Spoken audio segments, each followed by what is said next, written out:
Good afternoon, everybody. We're here today to talk about total revenue management, the challenges that we have around total revenue management, and what we can do to try and resolve those challenges. We've had a couple of discussions in the build-up to this session, and what we've concluded is that we don't actually have the answers. So if you come here today looking for answers, I'm afraid you're in the wrong room. However, we have got a lot that we would like to discuss, and I think we're going to come away with maybe more questions, but I think that's got to be a good thing ultimately. So I'm Russell. I'm the Director of Revenue Management for Accor Hotels. I'm joined today by Shona Campbell, who's the Director of Revenue for Europe for IHG. Niels, who's the Director of Hospitality, is it pre-sales, Niels? Pre-sales, right? yeah. For EMEA for Infor. And then we've got Marta, who's looking after the hotels at Barcello. Is that correct? Correct. Wonderful. Okay, so I think probably the best place to start is how things are looking for the future in terms of total revenue management. So, Niels, how are you seeing things looking for total revenue in the future? It's actually interesting because total revenue management. If you look at revenue management and ask people about total revenue management, it's almost like everybody has their own definition of total revenue management, and I think that's the core of the problem when we talk about total revenue management. But I think we have a long way to come. Yes. It is optimizing channel costs, but there's a lot more to it. And I think we need to define as hoteliers what the core is of total revenue management before we take a step further. But let's keep it at that for now. Wonderful, thank you very much. Shona, any initial thoughts in terms of total revenue management and the challenges behind this? I think kind of working in a big organisation like IHG, a lot is dependent on how our, and we spoke about this similar to Accor, how our owner contracts are set up. And I think the problem that probably the industry faces that is in big brands, we have a lot of our contracts are set up on rooms revenue, and that's what primary drives a lot of the focus within the industry. So if you think kind of the big ships, IHG, Hilton, Accor, etc., our owner models and our franchise models are set up on rooms revenue. We have very little to play for in the food and beverage world. So if we shift the dynamic more into the F&B world and the total revenue spend, we probably would get a lot more focus on it. At the same time, we spoke about net RevPAR being kind of the new metric. I think they're talking about it in the room next door. So revenue management per se is probably held a little bit in limbo in the F&B world per se, and is probably more focusing now on distribution and costs. So when you're looking at total revenue management, it's almost like if you spoke to each one of us, we'd have a different definition of what total revenue management is. And I think as an industry, we kind of need to decide what are we going to focus on and really drive the business forward in that area. Yeah, no, absolutely. And Marta, initial thoughts? Well, just agreeing with both of them and agreeing with you as well. For me, total revenue management is the big illusion. Is something that it's been on the table for many years, and we still haven't managed to get there. We all basically focus on rooms because that's what drives 70% of your business, and then you know that everything else will come around. We all know that with meetings and events, you will not take such decisions like taking a group without meetings if it's weekdays, whilst on weekend everything counts. However, we have not managed to go in deep detail into all the other extras, right? And really analyzing or getting that part, but not only from the revenue management point of view, but also general managers, company-wise. So there's still, it's the big illusion, right? Let's talk about total revenue management, which sounds very good, like we are doing total revenue management, but at the end, we need to start from the scratch, and we really need to work on the basics. So, do we have accessibility to the data as it stands? Well, I believe that the data is there. It's not as easy to get that data as it is with rooms, but it's also because we have worked very much, or it's many years that we are working already with the rooms data, right? So the information is there. It's just that you have to build it up, and I'm sure that we could get into the point where we are with rooms. but we need to get that focus on it. And right now, yeah, it's very easy to divert your attention when you have rooms aside, right? Okay. So and going back to the big brand, Shona, how accessible is that data? Certainly in terms of F&B. It's not. So IHG is a predominantly franchise organisation. We used to be predominantly managed, but we've kind of moved the model into more of a franchise. Our franchise partners don't have to provide us with F&B data. They provide us with rooms revenue data. So the only F&B data we get is from our managed estate, which is a very small portfolio of hotels, and they're predominantly in our luxury and boutique sector. So if you think of IHG, actually, that's a very small percentage of our kind of business that we can actually analyze the food and beverage side on it. And where we do have big F&B properties, for example, in the Middle East, where 70% of the hotel's revenues from F&B, not from rooms, there is that shift in focus. But you're looking at, we can't even get the Microses reporting the same breakfast into the same places. There's no kind of standard process around reporting of F&B. So it becomes a little bit about, if we can't even standardize that within a company, and then to try to benchmark that against other companies, it becomes very kind of more tricky. And I think that's why kind of people step away from it and look purely at the rooms revenue. There are also many, many systems out there that look at kind of the meetings and events and food and beverage, which again isn't standardized in a company. So, you know, where we look at the PMSs in a big company, we have a very standard brand standard. You have to use these PMSs of these versions to be compliant. In the food and beverage side, we don't. We maybe give a example of what we would like our franchisees to use, but we don't actually set that standard. So it is very difficult from a data perspective to kind of get that data at a kind of even a global level. And you know, so from an Infor who basically built all around systems, how do you find that accessing the data is from Infor's perspective? It's very disparate, but at the same time, it is accessible. There are possibilities to get to the data, but you know, it all comes down to, like what Shona is saying, everything's very rooms focused. So I think in order to be able to actually practice total revenue management, we need to think about what we're focusing on in hotels. And in my view, there are two real problems. That's the silos that everybody always talks about, but nobody seems to do anything about. And you know, that goes to, I always laugh when people say we need to practice F&B revenue management, we need to practice meetings revenue management. No, what you need to practice is total revenue management, because in the end, your rooms business, your meetings business, your F&B business all belongs together and all drives to your combined success of your hotel. Because in the end, bottom line is what counts. So the silos is one part of it. The second part of it is the focus on short term. Everybody always works towards this year's budget. So when we are a revenue manager and we're trying to keep our rates high, our GM will tell us, no, drop your rate because we need to achieve our budget for this month, and we're not hitting it, so we need to drive volume.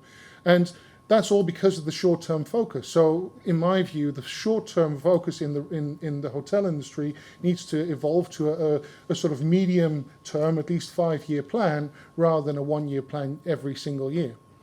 But going back to your earlier point in terms of people should be total revenue management focused, and I think that is certainly an ideal that everybody is kind of aspiring to. But the traditional revenue managers actually have that skill set to enable them to effectively manage in terms of food and beverage. In terms of MICE, going back to for those that were in the session prior to ours, there was talk about spa and there's talk about golf. Do we have that skill set within revenue managers to actually effectively revenue manage in that way, Marta? What are your thoughts? Well, it would be for me. The quick answer is saying no. You know, it's. We'll move yes, on. Yes, exactly. no, we can't do it. Yes, yeah. No, even within hotels, we've been very specialized, right? So then you have F&B roles, which are very much specialized in F&B. Even when you're running a C&E department, even the prices of the menus are being decided by the hotel, like the operations or the chef or the maitre or the F&B or whoever, but not really by the revenue department, who is the one that is selling, right? Or even if you have a special negotiation that you need to do, you need to ask for that, if you can change that fish for that meat or things like that. So yeah, we don't have the skills, we don't have the knowledge. And yeah, that I think that would be more difficult to get into. Can I just add one further thing? Is we don't have the skills, we don't have the knowledge. I would suggest we don't have the comfort around those kind of elements as well. It's very easy for those that are traditionally revenue managers and rooms revenue managers. It's very easy to hold on to that rooms revenue management piece. To try and revenue manage a restaurant is very different skill set. To try and manage MICE, you know, and the big conferences that you're talking about in the Middle East, to try and pick that up is it's incredibly challenging for people that are very rooms oriented. And then coming back to Shona, your earlier point in terms of benchmarking data, because I know again benchmarking, certainly we all are very aware of STR Global and the RGI report. How do we benchmark data in terms of total revenue management? Is rooms revenue always the most profitable that we can deliver? It's pretty difficult to answer from a group perspective, because we do just, our kind of success that we look at is predominantly on the room side. I think there are various reports out there and companies that provide the data around food and beverage revenue. You know, we've previously used TRI data, etc. It comes down to segmentation. We don't all segment the same way. We don't all code breakfast to the right department. We don't even do that within kind of IHG hotels, depending. Sometimes you get some creative accounting happening from GMs, depending on where they need their revenue to be going. And I think it becomes more difficult. I think rooms is a lot clearer, but perhaps we need to start looking at kind of the restaurant industries and those guys, because they must be benchmarking in some fashion. So we should be looking at those that are experts at it. And also trying to get the run-of-the-mill standard, because there are companies, you know, we heard from Nor1 today, and kind of that Caesar's Palace, those big loyalty kind of places, massive F&B operations. They've got to be doing it somehow. It's about how do we make that an everyday conversation in our hotels, and we're not quite there yet, because we don't train our general managers to look at that viewpoint. We target them on RGI and RevPAR, and if they have a certain percentage of total revenue or food and beverage revenue, we give them a total revenue target. And that's why we can almost see revenue management going less towards the F&B and more towards the distribution cost side, because there are more questions being raised by our owners, from our investors, etc., around distribution. And distribution's much easier conversation for us to be having and to measure than the total revenue one is. So, yeah. But maybe if I can add to that, sorry, but I think, you know, that's partial, but that's accentuated by the fact that every single head of department has different targets. Those targets are never aligned. F&B director will have food cost targeted. Sales will often still be based on volume. Revenue management will be based on rooms revenue. So you have different targets and often conflicting targets.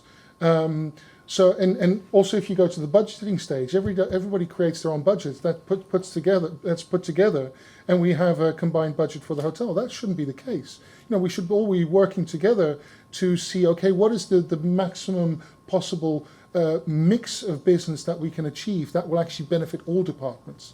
And that's a conversation that very often doesn't happen, because of the fact that it's very rooms focused, and we sort of forget about the other departments to a certain extent.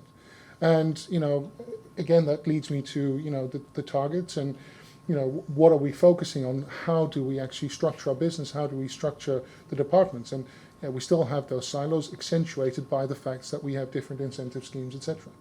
And I guess this is probably the discussion that I'm having next door. But like, do the traditional metrics now, are they relevant in terms of total revenue management? So is RGI a relevant measurement that we should be taking into consideration when we're looking at our business?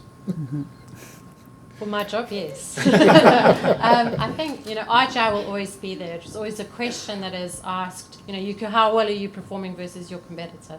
Whether that's in revenue terms, I think we've got a whole lot of work to do in the industry to understand total revenue management and net RevPAR. Net RevPAR is going to be the next RGI. It is something that all of the big groups, and I'm sure it will filter down to the independents, are looking at. It's whether or not we want to be transparent with that or not, because that in itself is that the secret of your brand lies somewhere in that channel cost and kind of that performance level. So I think it is something that's going to move in time, because that's what our owners are asking. And at any one of the big brands, we know that it's about having the size of the pipeline, how many hotels do we have in development, and until one of the big brands really cracks that total revenue piece or that net RevPAR piece, they're the ones that are going to actually be in line with all of those contracts that come up for new builds. So it is something that all of the big chains are looking at, because it will give us the competitive edge. Yep. But it's taking a bit longer than one would hope. I'll make a very controversial statement here. I think RGI is an absolute waste of time. And the reason I say that,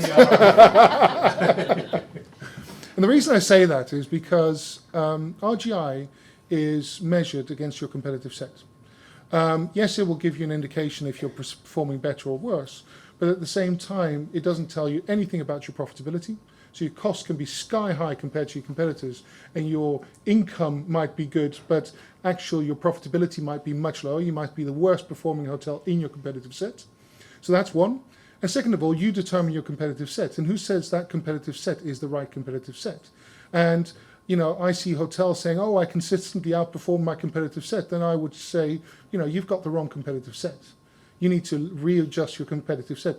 And then the third thing I'll say is competitive set. What is a competitive set? Do your clients or do your guests always go to the same hotels? No, they don't. They have different reasons for traveling. Yes, we have multiple competitive sets, but if you ask 9 out of 10 guests that walk into your hotel, they will have a completely different set of hotels that they look at compared to your even multiple competitive sets. So the question you need to ask yourself, how relevant is RGI truly? And that's why I make that statement. So, in terms of controversial statements, it wasn't quite at the level of we make love, but we're certainly getting there. Thank you. Where does guest satisfaction fall into total revenue management? What do we do with in terms of understanding the guest satisfaction and the lifetime value of a guest? Well, already for some years, we are trying to combine both RGI, which it can be the controversial point, as well with the values, so that the QPI, right? And we are trying to improve and maximize our revenues with these both values. However, it's all again talking about rooms revenue, because we are measuring with RGI. We're not talking about total revenue, right? So. The value is there. It's how we are making use of that information. And right now, and again, it comes to the accessibility of data. How much are revenue managers actually using the guest satisfaction and the RPS scores to try and revenue manage? Does that even enter their world at any point? Well, in some companies I've worked for, yes, we did use some information. In the current company where we are not there yet. We are not using that information, but it's possible that we get access and that we are comparing that data, those two values, and that we are making use of that information in order to identify whether my hotel is letting money on the table because the scores from the clients are higher than the RGI is showing. So we can use that information to see where is the problem, or maybe I'm selling too cheap, or maybe I'm selling too expensive for the quality that the clients are perceiving, right? So it is possible, but you have to work on that, and that needs to be something that the whole organization is embracing. Otherwise, there's no point. And Niels, from an Infor perspective, when developing the systems, is guest satisfaction something that's being taken into consideration around an RMS? Around an RMS, to a certain extent, but I think around the PMS, it's becoming more and more important. We realise more and more that we need to understand our guests, but at the same time, you have to ask yourself the question: are we, because sometimes I hear about per person pricing. I want to price for a specific person. Every person that comes to my hotel should have an individual price. I think that would be very silly, because Amazon got punished not too long ago, where they actually admitted that they had different pricing for iOS users compared to Android users, and that didn't go down very well. So if we would start pricing per guest, it could bring us interesting situations. But at the same time, I think we need to understand our guests, and this is where we often have a misalignment, especially in revenue management, because there's a very strong focus from a marketing side. I always laugh when people say, we're not selling a room, we're selling an experience, and we're selling a hotel experience rather than an actual room. And then you go down to the revenue management side of things, and then it's like, okay, but my hotel next door, they're selling it £5 cheaper than my hotel. So I need to adjust my price to compete with them. Wait a minute, where's your experience gone? And so you have two departments, again, working in parallel, but working completely in different directions. And I was actually speaking to a marketeer at one of the big chains once, and he was telling me about all the stuff they're doing on social media, the Facebook work that they're doing. And I said, okay, so how do you segment? He said, we've created guest type profiles. And if you then compared those guest type profiles with their market segmentation, there was absolutely no comparison whatsoever. And you sort of think like, okay, well, here's one of the major chains that actually is working completely parallel. They're doing, putting a lot of effort into marketing, whereas, on the other side, they're not recording on hotel level. There's nothing that's aligned from a segmentation perspective. So again, it's interesting, but I believe that from a systems point of view, we try to facilitate by giving the option, like with our latest PMS product. I'm not going to name any names, I'm not going to sell, but one of the focuses is that we want to be able to track different things like Facebook profile, like all the social media profiles, in order to be able to categorize and to help you qualify your guests. But that's not being used currently by hotels. So I think there's a lot of possibility, but there's money left on the table. And in terms of kind of bringing it all together from a total revenue perspective, how much influence do the GMs have in enabling us to manage that effectively? How much involvement should the GMs have? Is this something that should fall down just to revenue managers, or is this something that should really just be the GM bringing the food and beverage together, the mice, the rooms piece? How does it work? We're in a revenue Or do we management just take- conference today? Maybe the audience. Take What is the GMs out audience? in their entirety. Ultimately, the general manager, still in the hospitality world, is responsible for their business and their hotel. And therefore, revenue management are specialised in a specific field. A general manager is a generalist and brings the whole hotel together in the operational experience, but they have to work hand in hand. I think we've gone through in IHG many different phases of being centralised, and revenue management sit in this ivory tower and only deal with pricing and inventory, and the general manager has to deal with the hotel world. And then we see actually what we've done is there's a bit of a brain drain between the commerciality of the general manager versus kind of what's being done at centre, and then we kind of have this, it doesn't actually work. So it's important that whatever we do in revenue management, we continuously inform and keep our general managers up to date with what we're actually trying to do, as well as they are the closest to our guests, and the feedback that they can give us on whether it is the guest satisfaction index versus the RGI, and kind of bringing it to our attention on what our guests are wanting versus the propensity to pay or the market. They're the ears on the ground, and I think you still have to have that influence of a general manager in that commerciality piece, because otherwise we're actually just selling a commodity. Then you lose the hospitality part the revenue manager. You could be anywhere. It's a very politically correct answer. I know. Thank you very much. My husband is a GM, so I feel drummed. Is that where that comes from? Yeah. What about you, Marta? What's your opinion on No, that? I fully agree with Shona, and I think that the way that we could help on that is that we could be feeding GMs with some information. I think at the end, if you make them feel that they are the ones taking the decision, but then you are driving them into the direction that you want them to be, then it's fine, right? So, yeah, the day that we are ready as revenue managers to provide that information, then we will be able as well to make them think that total revenue management is on the ADN, and then that we are the ones that are able to at least give our opinion or comment or analyze or suggest or propose or things like that. But right now, I think that the first effort needs to be on our side, because we are the first ones that are not ready with that information, so then we cannot blame the others not to embrace that idea, no?